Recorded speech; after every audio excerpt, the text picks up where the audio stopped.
ఓం నమ శివ శ్రీమాత్రే నమ. మిత్రులకి, శ్రేభిలాషులకి, అలాగే నన్ను ఇంతగా ఆదరిస్తున్న యూట్యూబ్ ప్రేక్షకులందరికీ కూడా పేరు పేరు ధన్యవాదాలు.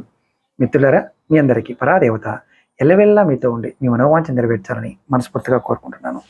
మీ అందరికీ ఉగాది శుభాకాంక్షలు ముందుగానే తెలియజేస్తున్నాను. మనం నవరాత్రులు, చైత్ర నవరాత్రులు వస్తాయి ఉగాది రోజు నుంచి. ఆ రోజు మొక్కలు, మూలికల గురించి తెలుసుకోవడానికి ఈ వీడియో చేస్తున్నాను. మీరు ఏం చేస్తారంటే, ఈ నవరాత్రి సమయంలో ఖచ్చితంగా మీరు ఎవరైనా జాతకరీత్యా ఏలునాటి శని, అర్ధాష్టమి శని, శని మహాదశ, సూక్ష్మదశ, విదశలు నడుస్తున్నప్పుడు, శని జాతకరీత్యా బాగున్నప్పుడు ఈ 9 రోజుల పాటు కూడా చక్కగా మీ దగ్గరలో ఎక్కడైనా జమ్మి చెట్టు ఉంటే, సెమీ వృక్షం ఉంటే ఆ చెట్టుకు పూజ చేయండి. దేవాలయంలో దీపం పెట్టండి, ప్రదక్షిణ చేయండి.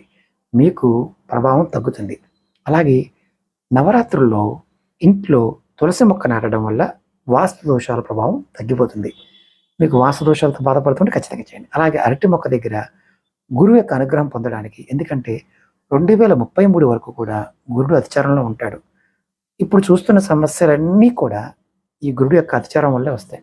మనకి సరిగ్గా చెప్పేవారు ఉన్నా, వినేవారు మనం వినకపోతే ఎలాంటి ఇబ్బందులు వస్తాయో గురువు వల్ల అలాంటి ఇబ్బందులు వస్తాయి. ఈ నవరాత్రుల్లో ఎక్కడైనా సరే అరటి చెట్టుకి పసుపు నీరుని సమర్పించండి.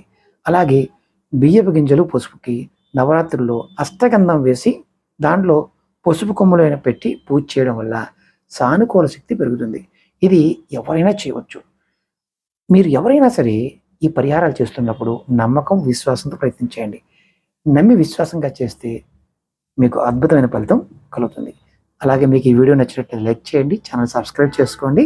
కొత్తగా చూస్తూ ఉంటే గంట అక్కడ సింబల్ ఉంటుంది, దాన్ని యాక్టివేట్ చేసుకోండి. నేను చేసే ప్రతి వీడియో మీకు వస్తుంది. మీ అందరికి మరొకసారి ఉగాది శుభాకాంక్షలు. ఎవరికైనా జాతక సమస్యలు ఉంది, జాతకం గురించి తెలుసుకోవాలనుకునే వారికి వీడియో డిస్క్రిప్షన్ నెంబర్ ఇచ్చాను, మన వాట్సాప్ గ్రూప్ లింక్ ఇచ్చాను, దాంట్లో కూడా జాయిన్ కావచ్చు.